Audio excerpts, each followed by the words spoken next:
Mummy ఒక మంచి మాట చెప్పు కానీ చెప్తా మంచి మాట ఒక మాట మంచి మాట చెప్తా ఇప్పుడు. ఇగో ఇనుండ్రి, పక్క ఇనుండ్రి. ఎందుకంటే చిన్న చిన్న కష్టాలకు మనం తట్టుకోలేక మనం ఇదైతే ఇక పెద్ద పెద్ద కష్టాలు కూడా మనము తట్టుకుంటాం. ఎందుకంటే చిన్న కష్టానికి మనం కుంగిపోయినాం అనుకో, పెద్ద కష్టం తట్టుకోము.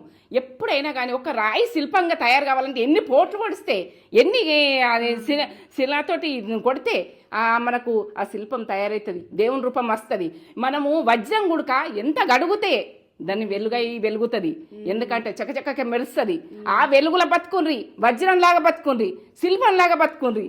ఎందుకంటే ఒక శిల్పంలా గట్టిగా గండ్రి కొట్టిన కొద్ది మనం ఏంటంటే దేవుని రూపం వస్తుంది. మీకు గుడక కష్టాలు గుడక తట్టుకున్నారనుకో ఆ దేవుని రూపంలో పడతారు. ఇది మంచి మాట. నచ్చిందారా నచ్చలేదా? సూపర్ మంచి మాట. సూపరు.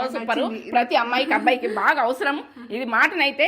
తట్టుకొని లేవడం చిన్న చిన్న కష్టాలకు చిన్న వీటికి పోయితే బాధపడతారు అనుకో, ఇక అది ఏం చేయలేము మనం.